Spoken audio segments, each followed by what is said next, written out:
He offered his coat to a shivering woman at the bus stop, not knowing she was a CEO who would change his life forever. The wind cut through Chicago like a blade, snow falling steady from the gray sky, blanketing the sidewalks and quieting the city's usual roar. At a nearly deserted bus stop under a flickering street lamp, James stood hunched in a fraying navy jacket, clutching a worn manila folder tight to his chest. Inside were 5 resumes, 5 silent rejections. He exhaled slowly, watching his breath fog in the cold night air. 46 years old, former construction engineer, widower, father, and, for now, homeless. The thought landed heavily on him, like the snow piling at his feet. The red glow of a nearby pharmacy sign blinked 8:41 p.m. The bus was late. Cold had soaked through his worn boots. Then, through the snow, a woman appeared. She looked 30-something, in a business skirt and blouse, no coat, heels clicking on the pavement. Her wet hair clung to her face, arms wrapped tightly around herself. She stopped beneath the same awning, breath short, hands shaking. James tried not to stare, but her presence was striking, clean, polished, yet clearly suffering in the cold. She rubbed her bare hands together, failing to warm them. He looked away. Just another night, just another bus to nowhere. But then the wind howled. She flinched, curled inward, and James glanced at her again. His jacket wasn't much, but it was something. He could keep it, stay silent, be like everyone else. But he didn't. Without a word, he shrugged off the coat. The cold bit hard. He stepped toward her and held it out. Startled, she said, "You don't have to do that." James gave her a tired smile. "I've already lost enough today. This coat, it's the only thing I have left to give." She hesitated. "But you need it more than I do." Still, he gently draped it over her shoulders. "Not tonight." The warmth startled her. It smelled of soap, maybe coffee, comfort. She pulled it tighter without meaning to. "Thank you," she whispered. He nodded, folding his arms to keep warm. They stood in silence as the snow fell around them. After a moment, she turned to him. "What's your name?" "James." "I'm Elena. Nice to meet you, Elena." She glanced at him. "You shouldn't have given me your jacket." He smiled faintly. "Probably not, but I couldn't just let you freeze." The low rumble of a bus broke the silence. Headlights pierced the snow as it pulled up. Elena moved toward it, then turned back. "Do you have somewhere to go?" James shrugged. "Somewhere," he said. Not explaining it, was the back seat of a rusted truck behind a warehouse. She reached into her purse and handed him a card. "In case you ever need anything." He took it, slipping it into his folder without looking. He didn't expect to use it. People said things like that all the time. Most didn't mean it. Elena stepped onto the bus, glanced back once more. The coat wrapped around her like armor. James watched until the bus disappeared into the snow. Alone again, he stood shivering, not from the cold but from something else, something small, quiet, powerful. He looked up at the sky, then down at the empty street. "Maybe tomorrow," he whispered, then turned and walked into the night. James walked slowly through the quiet back streets, snow crunching under his worn shoes. There was no need to hurry, no one waiting, no lights left on in a window, just the cold familiarity of his truck parked behind an old warehouse on the edge of the city. He reached it just after 9. The old '98 Ford was rusted, the heater long dead. Inside, the front seat was a nest of blankets, a pillow in the corner, and a lunchbox tucked beneath the dashboard. He climbed in, shut the door, and sat in silence. From the glove compartment, he pulled out a small tin box and opened it. Inside was a faded photograph of his wife, Sarah, smiling bright, and their son, Liam, around 7, with a crooked grin. "Good night, Sarah," James whispered. "Good night, Liam." He leaned back, eyes on the ceiling, letting memories wash over him. He had once been James Carter, structural engineer.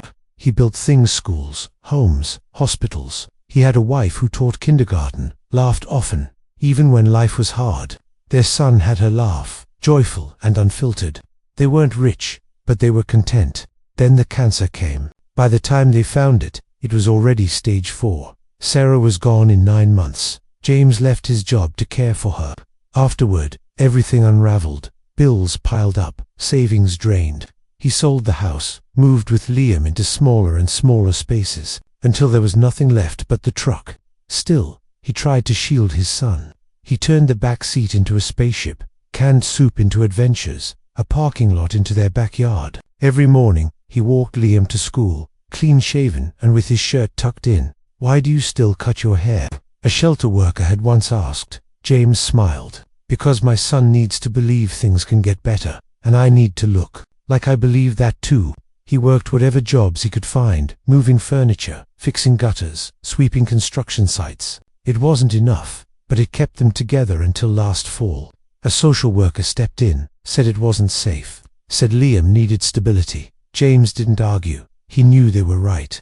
Through blurry eyes, he signed the papers, hugged his son, and promised, "Just for now, I'll come back for you." Since then, every day had been a climb. He sent resumes, stood in job fair lines, took notes at free workshops, studied codes at the library. He was building a plan, slowly, quietly. Tonight had made that plan feel further than ever. Still sitting in his cold truck, rubbing his arms for warmth, he thought of Alina, the woman at the bus stop. How cold she'd looked, how surprised when he offered his coat. He didn't know why he'd done it. Maybe because she reminded him of Sarah. Or maybe he just needed to feel like he could still do something good, that he was still the man who gave more than he took. Outside, the snow kept falling. James pulled a blanket over himself, leaned against the cold window, and shut his eyes. He didn't have much, but he still had himself, and for now, that would have to be enough. Alina stepped into the sleek lobby of her apartment building, the warmth inside wrapping around her like a soft blanket. The doorman greeted her with a polite nod, but she barely acknowledged him. Her heels clicked softly on the marble floor as she made her way to the elevator. Still wrapped tightly in the jacket the stranger had given her, she hadn't intended to take it. In fact, she had tried to refuse, but the Manjams had insisted, with a look in his eyes that quieted any further protest. Now the jacket hung awkwardly on her, too large and threadbare, but warmer than anything she had worn in years. She stepped into her penthouse apartment on the 28th floor and was immediately greeted by silence. No television, no music, no laughter, just the hum of modern appliances and the distant howl of winter wind through thick glass windows. Alina dropped her purse on the entryway table and slowly peeled off the jacket. She was about to set it aside when her fingers brushed against something in the inner pocket. Curious, she reached in and pulled out a folded piece of paper. It was worn, creased at the corners, smudged with fingerprints and time. She unfolded it carefully. It was a child's drawing, done in crayon. Two stick figures stood hand in hand under a crooked sun. One was labeled Dad, the other me. A small heart floated between them. At the bottom, in uneven handwriting, were the words, "I love you, Daddy." Alina stood frozen. She stared at the drawing, the words blurring before her eyes. A tremor ran through her, and she sank onto the edge of her couch, jacket still in one hand, the picture in the other. Her throat tightened. Liam, the name stuck in her mind like a thorn. The way James had held the folder, the tiredness in his eyes, the weight in his voice, it all made sense now. This wasn't just a man who had given her his coat. This was a father who still carried a piece of his child close to his heart, a father who had nothing, yet still chose to give. She looked around her apartment. The place was immaculate, high ceilings, designer furniture, glass walls, not a single photo frame or personal touch. A space designed for success, not warmth. Alina folded the drawing gently and placed it on her lap. Then, without thinking, she pulled the coat close and hugged it tightly to her chest. It still smelled faintly of something familiar, maybe laundry detergent, maybe memory. And suddenly, without warning, tears welled up in her eyes. She hadn't cried in years. Not really. Not since she was a little girl, cold and hungry, sitting on the steps of her church, hoping someone would notice her. That night, someone had. Man with kind eyes and a weathered face. He had taken off his coat and wrapped it around her shoulders. He hadn't said much, just smiled and told her she'd be okay. It had been the first act of kindness she remembered, the first time she felt seen. She never saw the man again, but that moment changed everything. Alina sniffed and wiped her cheek with the back of her hand. She wasn't the same girl anymore. She had clawed her way out of the foster system, worked through college on scholarships and sheer determination, built Horizon Innovations from a single app idea to one of the most influential tech companies. On the East Coast, she had earned every dollar, every accolade, but somewhere along the way, she had forgotten what it meant to need, what it meant to give. Tonight, a stranger reminded her. She looked again at the drawing, at the shaky little heart between the stick figures, then at the coat in her arms, too big, too worn, but heavy with meaning. And for the first time in a very long time, Elena Martinez cried not because she was broken, but because something inside her had been gently, beautifully cracked open. The next morning, Elena sat at her desk, a cup of untouched coffee cooling beside her. The skyline stretched endlessly beyond the floor-to-ceiling windows of her office, but her eyes were fixed on the crumpled drawing in her hand. The edges were worn now from being unfolded and folded again, as if she were trying to memorize every stroke of crayon. She had barely slept. She kept replaying the night before, the way James had offered his only coat, without hesitation. The quiet dignity in his voice, the pain behind his tired smile. Something about him haunted her, not just the kindness, but the sorrow he tried so hard to hide. She reached into the top drawer of her desk and pulled out a small silver bell.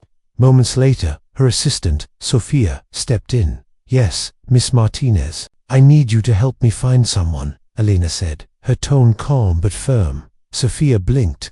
"Of course. Who?" Elena hesitated for a fraction of a second. "His name is James. I don't have a last name. He was at the 47th and Lincoln bus stop last night around 8:30. He gave me his jacket. I want to find him." Sophia looked surprised but nodded. "I'll see what I can do. And, Sophia, this stays between us." Over the next few days, Elena's instructions were carried out with quiet efficiency. Her team, used to locating elusive developers and poached executives, now turned their skills toward piecing together the life of a man who lived in the shadows. They pulled traffic camera footage from the nearest intersections. James's figure appeared briefly, blurred and bundled. In his jacket, they traced the bus routes that stopped in that area around the time Elena boarded. Cross-referenced with entry logs, they narrowed down a handful of potential riders. None of them matched corporate databases. Finally, Sophia returned with a thin folder. "His name is James Carter," she said. "Used to be a structural engineer. No recent employment records. I found some online forum posts asking about job openings. He listed a contact number linked to a prepaid phone. No permanent address." Elena flipped through the Pagisa copy of an old driver's license photo, a LinkedIn profile frozen in time, a scan of a construction license that had long since expired. No arrest records, no scandals, just absence. Elena closed the folder. The silence in the room felt heavy. "Where is he now?" Sophia shifted. "One of our guys spotted him yesterday near the south end of the Bronx. There's an old pickup truck parked behind a warehouse. He's been seen coming and going, sleeping in it." Elena stood. "I want to go there." Sophia hesitated. "Elena, are you sure? We could arrange for someone to approach him or bring him here." "No," Elena interrupted. "This isn't a meeting. It's personal." Sophia said nothing, but her eyes softened. "I'll have someone drive you." An hour later, Elena sat in the back seat of a black sedan as it wove its way through streets far removed from boardrooms and glass towers. They passed shuttered storefronts, graffiti-covered walls, and people who moved with heads down against the cold. The driver pulled up near the warehouse. Elena saw it immediately, the old Ford, tucked into the shadows, snow piled up around its tires. It looked like it hadn't moved in days. She stepped out into the chill. The air smelled like rust and damp concrete. Her heels crunched softly on the gravel as she walked slowly toward the truck. Through the windshield, she could just make out a figure in the front seat. As she got closer, the door creaked open. James stepped out, blinking in the daylight. He looked at her with confusion at first, then recognition. His expression shifted puzzlement, caution, then something like embarrassment. "Elena," he said, his voice rough with sleep and surprise. She offered a small, uncertain smile. "Hi, James." He looked down at himself, at his wrinkled clothes, the snow-dusted boots, the truck behind him. "What are you doing here?" "I came to find you," she said simply. He frowned, crossing his arms. "Why?" She hesitated.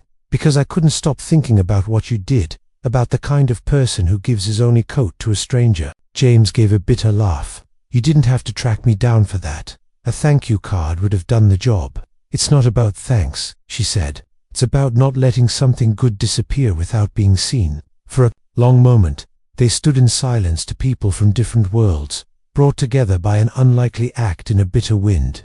James finally exhaled. "You came all this way just for that?" Elena nodded. "Yes, and maybe something more.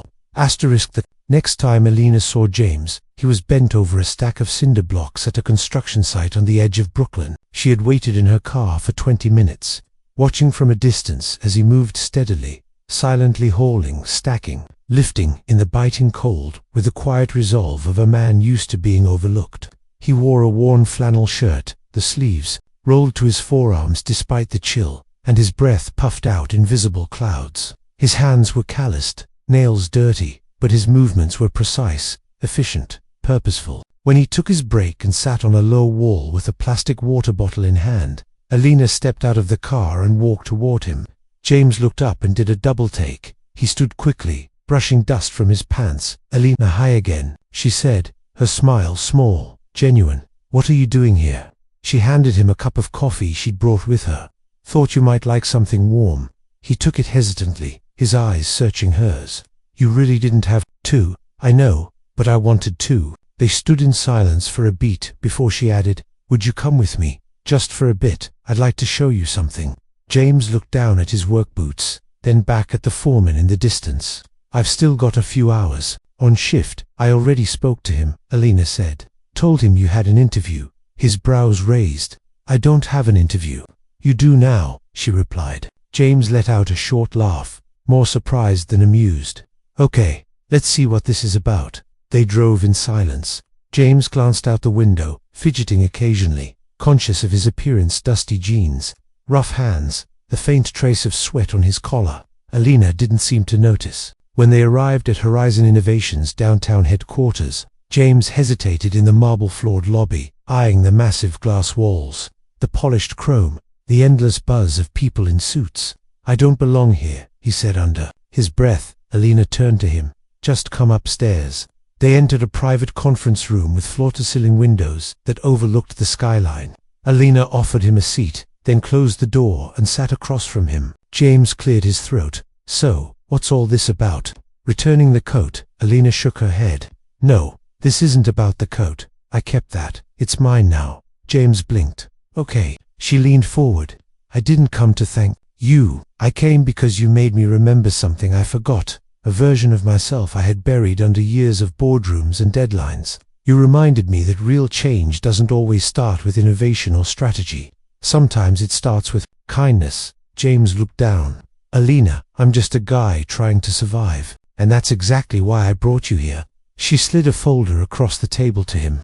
Inside was a job proposal, a contract, a new position, cultural and human values advisor. James frowned as he flipped through the pages. "What is this?" "It's a new role, one I created. Someone who sits in on department decisions, training programs, development discussions, not to talk numbers or strategy, but people, values, compassion. You'd share your experiences, help shape the heart of this company." James laughed awkwardly, shaking his head. "Alina, look at me. I don't have a degree in psychology. I didn't graduate from Harvard. I sleep in a truck. You were an engineer. I haven't built anything in years.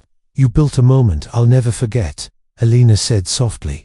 James looked away, overwhelmed. "This isn't charity," she continued. "This is a role only you can fill. You know what it's like to be invisible, to be passed over, and yet you stopped in the cold and gave your only coat to a stranger. That tells me more about leadership than any resume ever could." He opened his mouth, closed it, struggled for words. "I'm not qualified," he said finally, voice low. Alina leaned forward, her gaze unwavering. "You don't need a degree to teach people how to care, because you live it every day." Alina looked directly into his eyes and said, "You don't need credentials to teach people how to be kind, because you've lived it, and that's more powerful than anything you'll ever put on paper." James's throat tightened. He stared down at the proposal, then back at her, and for the first time in years, he felt something flicker inside him, not fear, not defeat, but hope. Raw, unfamiliar, terrifying hope.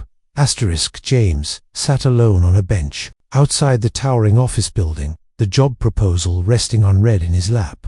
His fingers ran along the edges of the folder, but his eyes stared off into the busy street, unfocused. He couldn't do it. It wasn't that he didn't want to somewhere. Deep down, he did, but fear gripped him, tight and familiar, the kind that whispered cruel things late at night. "She's just being nice. This isn't real. You'll mess it up." You always do." The offer felt like a trap wrapped in kindness, and James, who had spent years learning to distrust anything that seemed too good to be true, couldn't shake the weight of doubt. He didn't see Alina step out of the building and walk toward him until she sat beside him in silence. "You haven't opened it," she said softly. James gave a dry chuckle. "Didn't think I needed to. I already know how this ends." Alina tilted her head. "How? Someone like me doesn't end up in a place like this. You don't build a company like Horizon by hiring people who sleep in trucks. You think I made you an offer out of pity? I think I don't belong in your world." Alina looked ahead for a moment,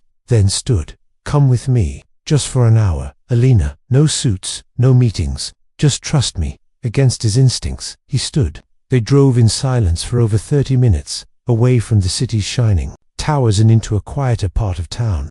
Finally, they pulled up in front of a modest red brick building with a faded green awning. A painted sign read, "Michael's Place, a safe space for every child." James followed her inside. The walls were bright, covered in handprints, painted animals, quotes about kindness. The air smelled faintly of crayons and warm bread. Laughter echoed from down the hall, high, joyous, unfiltered children. Alina led him past a community kitchen, a reading room, into a wide consequential playroom filled with second-hand toys and handmade posters. Kids of all ages were sprawled across the floor, building puzzles, reading, playing.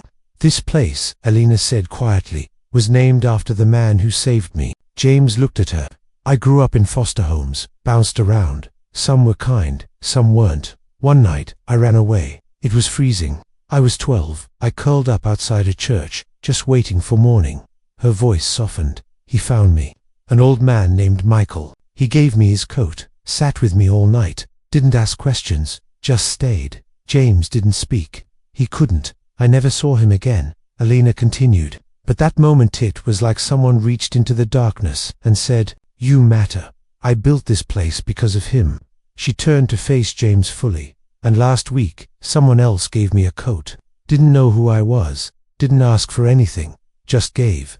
James swallowed hard. "You remind me of him," she said. "Not because of what you gave me, but because of who you are." They stood in silence, surrounded by the sounds of life and laughter. James's eyes wandered across the room, at the children playing, a volunteer tying a shoelace, a young boy reading aloud with too much energy. It felt warm, real. Alina touched his arm gently. "I don't need you to fit in a boardroom, James. I need you to remind people of this what it means to care." James didn't respond, not with words. His eyes were wet now. He looked down, trying to blink them away, but they came anyway. Quiet, unguarded tears. And then he nodded, not for the job, not for the salary or the title, but because, for the first time in years, he felt it. He was still needed, still useful, still human.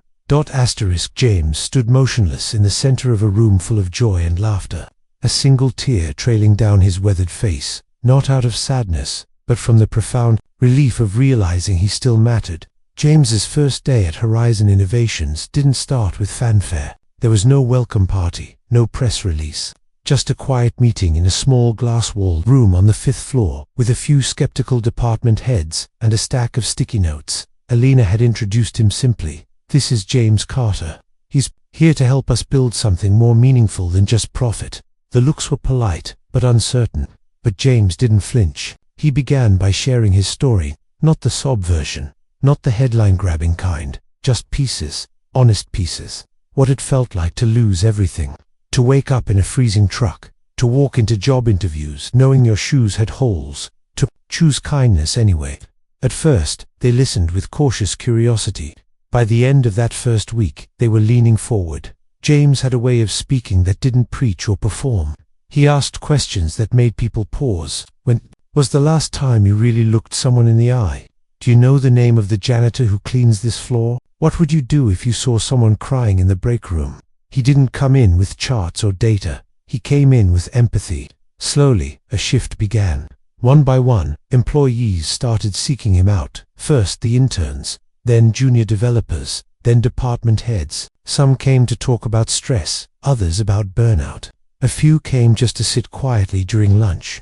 James listened, and when he spoke, he didn't offer solutions. He offered perspective. "You're not broken. he once told a young programmer, who confessed he hadn't slept in 3 days. "You're just tired. Being tired doesn't mean you're weak. It means you've cared for too long without someone caring back." That line ended up taped to office doors, printed on mugs, quoted in all company emails.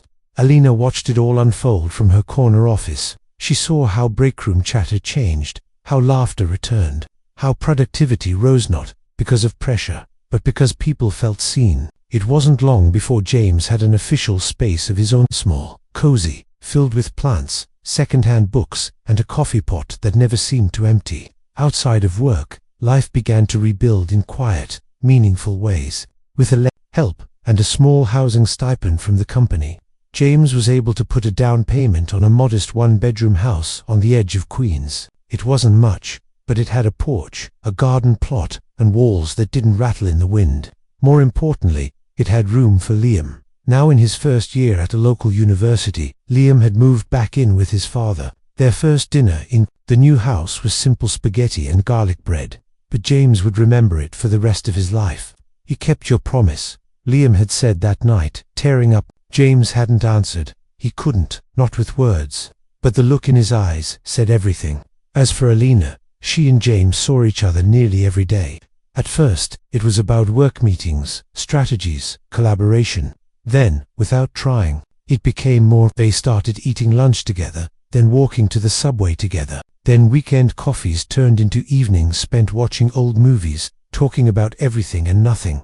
It wasn't dramatic. It wasn't fast. It just happened. They were two people who had spent years building armor around themselves, only to find comfort in the quiet company of someone who didn't ask for anything but presence. One late afternoon, as they stood on the rooftop of the building, watching the sunset behind the skyline, Alina said softly, "You've changed this place, James." He chuckled. "No, I just reminded them what they already knew." She looked at him, "And reminded me too." James had just finished a workshop on resilience when a young man lingered after everyone else had left. He looked no older than 22, skinny, pale, eyes ringed with sleeplessness. "I just wanted to say something," he said, voice shaking. "Last month, I was going to quit everything, life. I mean, I was done. But then I heard you speak, and it stopped me." James stood still, heart pounding. "You said something about how people don't need to be fixed. They just need to be heard. No one had ever said that to me before. It felt like someone finally saw me." The young man swallowed hard. "If it weren't for you, I don't think I'd be here." James's chest tightened. He stepped forward and placed a hand on the young man's shoulder. "I'm really glad you are." After the young man left, James sat down in his chair, the room suddenly quiet, the words echoing in his mind. He had once wondered if he'd ever matter again. Now, he had his answer. The atrium of Horizon Innovations had never looked like this before. Gone were the banners of quarterly achievements and product launches. In their place hung soft white drapes, strings of warm lights, and a massive sign that read, in elegant lettering, "One Kindness Day." Employees stood shoulder to shoulder, dressed in their best, not for business, but for something far more meaningful. On the center stage, Alina Martinez stepped up to the podium, her eyes sweeping across the room. "This day isn't about metrics," she began. "It's about moments." The room quieted. "A year ago, I was standing at a bus stop in the freezing cold, alone, tired, and more lost than I realized. And then, a man, whom I had never met, did something no one else had that night. He gave me his coat." A murmur of recognition stirred. Through the crowd, Alina smiled softly. "It was old, worn, but it was everything, because it reminded me that kindness, real kindness, doesn't wait until it's convenient. It shows up when the world least expects it." She turned to the easel beside her and removed the cloth draped over it. There, behind a glass frame, was the very same coat, frayed at the sleeves, faded from years of use, but preserved like something sacred. Beneath it, engraved on a bronze plaque, read the words, "One small act of kindness can rewrite a life." Elena's voice wavered slightly. "That act didn't just change my night, it changed the course of my life. And today, we honor not just that moment, but the man who made it possible." She turned toward the edge of the stage. "James, will you come up here?" James stood slowly from his seat, dressed in a simple suit borrowed from a friend but pressed with care. He made his way through the applause. His face, still lined with time and hardship, now carried something lighter, something peaceful. He stepped up beside her. Alina reached into her pocket and pulled out a small envelope. "This belongs to you," she said. James opened it. Inside was the title deed to his new house, stamped and official. Gasps echoed through the crowd. Alina leaned in with a smile. No more sleeping in trucks. The room erupted in applause once again, but James held up a hand. "I actually have something too," he said, reaching slowly into his jacket pocket. From it, he pulled out a small box, simple, worn, clearly held onto for some time. He looked at Alina, heart pounding. "You said this coat changed your life, but you changed mine, gave me back my name, my son, a roof, and hope." He opened the box. Inside was a silver ring, not flashy, but shining quietly under the lights. "I kept it in the pocket," he said, voice trembling, "because if there's anything more valuable than this coat, it's you." Alina stared at him, eyes filling. "Elena Martinez, will you marry me?" A beat of stillness. Then she laughed, a soft, choked, beautiful sound, and nodded through tears. "Yes, of course, yes." The crowd rose in a standing ovation. Cheers and claps bouncing off the high glass ceiling. 1 month later, they were married. The wedding wasn't held in a grand ballroom or a 5-star resort. It took place at Michael's place, the little red brick community center that meant the world to them both. Children made paper flowers. The chairs didn't match. The cake was baked by one of the interns from James's mentorship program, but the room glowed with something money couldn't buy. Alina wore a simple white dress, her hair loose. James, once again, wore that same suit. Liam stood at his side as best man. The guests were volunteers, co-workers, people from shelters, and dozens of young employees who once sat in James's tiny office searching for purpose. During the vows, Alina held James's hands and looked into his eyes. "Once, you gave me a coat," she said, her voice clear and sure. "Tonight, I give you my whole life."